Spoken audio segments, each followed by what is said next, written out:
Aujourd'hui, on parle de Frank. Vous vous souvenez tous de lui, cette énorme moissonneuse-batteuse rouge, flippante et ultra rapide, dans le premier film, celle qui poursuivait Martin et Flash McQueen à travers les champs dans la nuit noire. En surface, c'est juste un gag visuel bien trouvé. Les créateurs adorent l'humour visuel. Et Frank est une parodie classique du taureau furieux. Il a même un anneau dans le nez, et ses pots d'échappement ont exactement la forme de cornes. Il passe ses nuits à surveiller un troupeau de tracteurs timides qui meuglent et broutent de l'herbe. Tout ça a l'air d'une blague parfaitement innocente et inoffensive.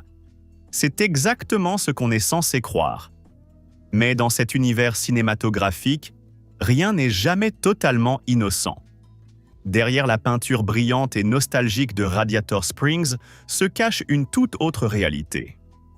Et quand la réalité fait voler nos attentes en éclats, les choses deviennent incroyablement intéressantes. Si on applique les règles cachées de cet univers à Frank, on va devoir affronter la vérité. Frank est l'entité suprême la plus efficace et la plus implacable de toute l'histoire de l'animation. Il est tout en haut de la chaîne alimentaire un recycleur biologique mobile conçu pour un objectif très précis et glaçant. Et dans les prochaines minutes, je vais vous le prouver. Mon nom, c'est Monsieur Benny. Et aujourd'hui, on lève le voile sur la vérité. Si vous pensez que j'exagère, regardons tout de suite la preuve la plus flagrante que le film nous balance en pleine face.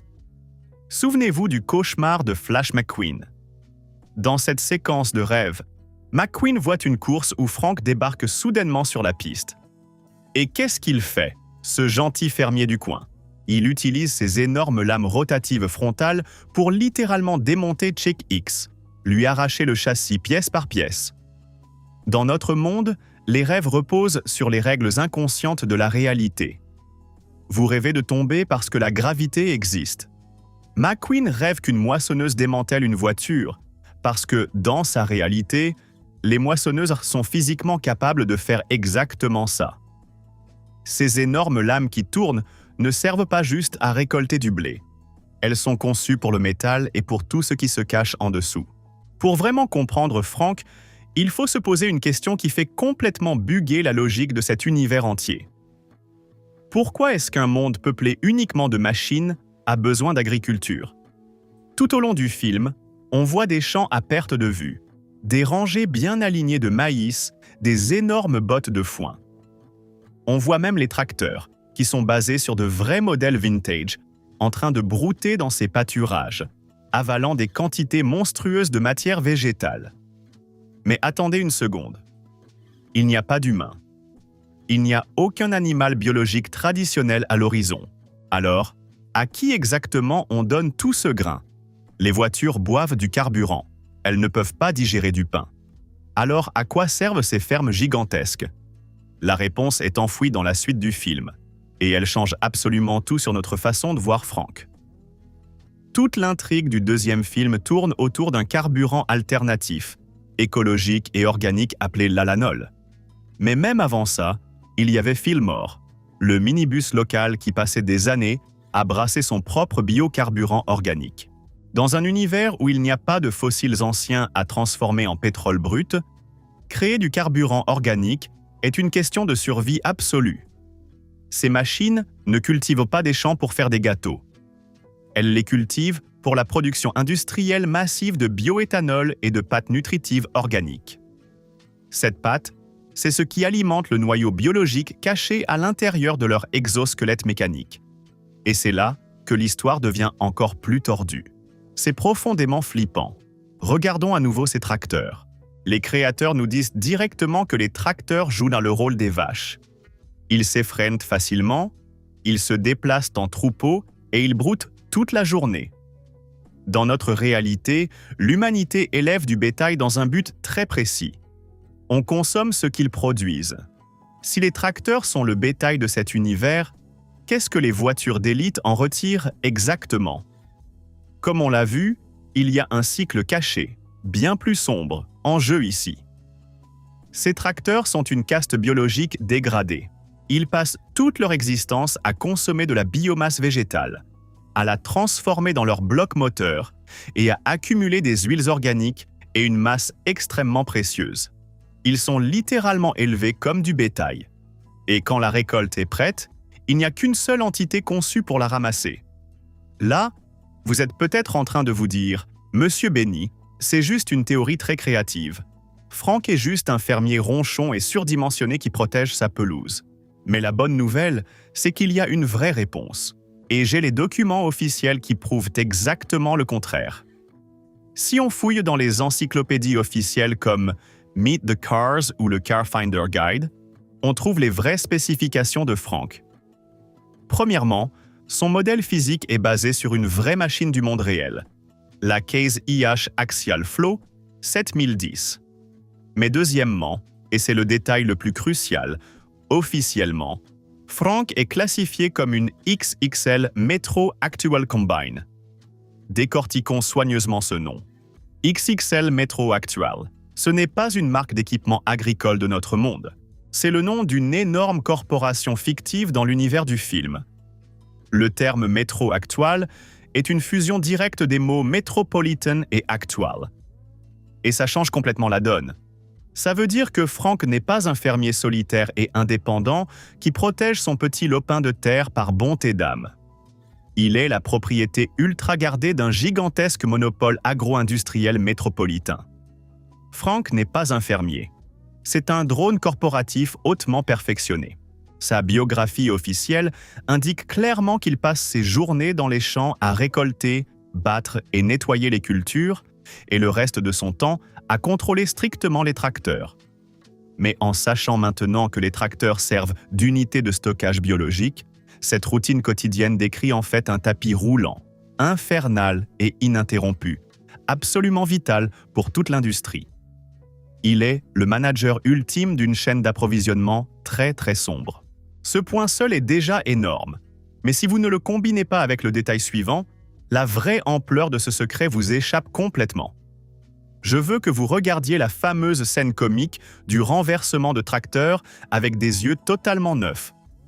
Quand Martin et Flash McQueen se faufilent dans le champ obscur, klaxonnent, effraient les tracteurs et les font basculer en arrière, ce n'est pas juste une blague de gamin en pleine nuit. Dans la réalité industrielle impitoyable de cet univers, Martin et McQueen sont en train de s'introduire illégalement dans une installation corporative hautement sécurisée appartenant à XXL Metro Actual. Ils endommagent activement une propriété biologique de grande valeur destinée à la récolte. Quand ces tracteurs basculent et émettent ces bruits bizarres, ça perturbe en fait leur traitement interne et la maturation cruciale de cette biomasse si précieuse. C'est exactement pour ça que Frank se réveille dans une rage aussi incontrôlable et terrifiante. Ce n'est pas juste un voisin agacé réveillé par des gamins bruyants. Il répond à une violation critique de la sécurité corporative et sa programmation lui dicte qu'il doit protéger la récolte à tout prix. Et si vous avez besoin d'une preuve encore plus solide de la dangerosité de sa programmation, regardez le jeu vidéo officiel Cars. Dans ce jeu, Frank agit comme un boss absolument invincible. Il est invraisemblablement rapide pour une machine de sa taille colossale, rattrapant facilement des voitures de course. Et qu'est-ce qui se passe s'il vous attrape? Le jeu ne le montre pas. L'écran devient simplement noir, d'un coup. Il est strictement programmé par la corporation pour neutraliser physiquement toute menace biologique ou mécanique qui met en péril la sécurité énergétique de leur système entier. Mais si Frank est strictement concentré sur la récolte et la gestion des tracteurs, pourquoi les voitures ordinaires sont-elles aussi absolument terrifiées par lui? Pourquoi c'est Chick Hicks qui se fait démonter dans le cauchemar de McQueen et pas un tracteur? Parce que les capacités de Frank vont bien au-delà de la simple récolte. Ce n'est pas juste un fermier, c'est le nettoyeur, le liquidateur.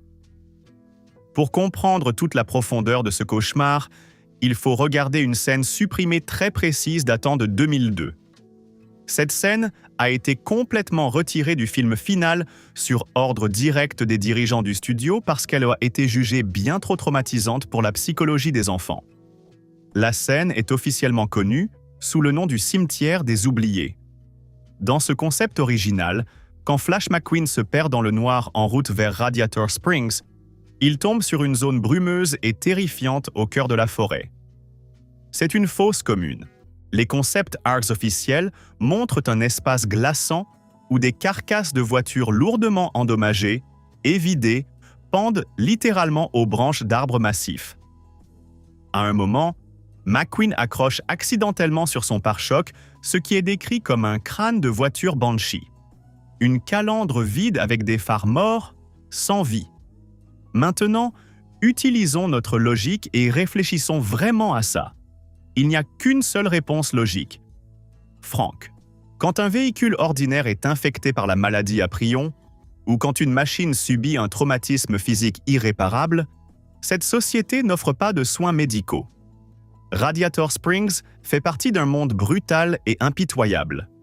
Si une machine ne peut pas être utilisée comme travailleur forcé, comme Bessie la goudronneuse, elle doit être recyclée.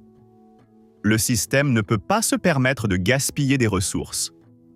Frank est l'entité qui traque ces exclus. Il les piste dans l'obscurité, les neutralise avec ses lourdes lames rotatives et les décompose. Tout le matériel organique et le métal récupérable sont envoyés à la corporation pour être transformés en ce précieux carburant organique. Mais les restes qui sont totalement inutiles pour la corporation sont simplement jetés. Ils sont balancés dans le cimetière des oubliés pour rouiller dans le brouillard. C'est exactement pour ça que les autres voitures le craignent à un niveau aussi profond, presque instinctif. Dans l'inconscient collectif, Frank s'est imposé comme un monstre de folklore. Il est leur équivalent exact de la faucheuse. Mais au lieu de porter une cape noire et de tenir une faux, il est peint en rouge vif et porte un énorme broyeur rotatif. Chaque fois qu'ils entendent le bruit de son moteur qui rugit au loin, ils savent exactement ce que ça signifie. Le liquidateur est éveillé et le processus de recyclage a commencé. Maintenant, assemblons tout cet immense puzzle.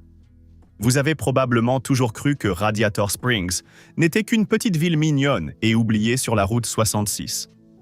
Un pur symbole de nostalgie d'enfance et de temps plus simple. Mais la réalité que Pixar a soigneusement cachée derrière toutes ces couleurs vives, ces blagues marrantes et ces chansons entraînantes est absolument glaçante. Ce qu'on regarde en réalité, c'est un écosystème complètement fermé. Une société qui ne survit que grâce au recyclage industriel obligatoire et au travail génétique forcé. Pensez aux personnages qu'on connaît et qu'on adore tous, les gentils, les adorables habitants de la ville. Doc Hudson, Martin, Sally. Ce ne sont pas juste des spectateurs innocents dans ce monde. Ils sont tout en haut de cette chaîne alimentaire sombre et cachée. Ils savent parfaitement comment leur société fonctionne. Chaque jour, ils consomment le carburant et la pâte organique récoltés là-bas, dans les champs obscurs. Ce sont eux qui profitent du système qui envoie les brisés, les malades et les récalcitrants comme Bessie en travaux forcés éternels. Ils ferment les yeux pendant que des entités sont piégées dans de la machinerie lourde et réduites au silence pour toujours. Et que se passe-t-il quand quelqu'un enfreint les règles de cette ville?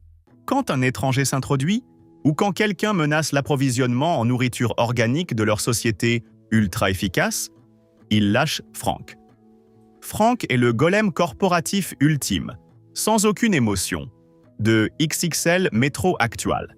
C'est un exécuteur parfaitement programmé dont le seul but est de traiter à la fois le métal et la matière organique.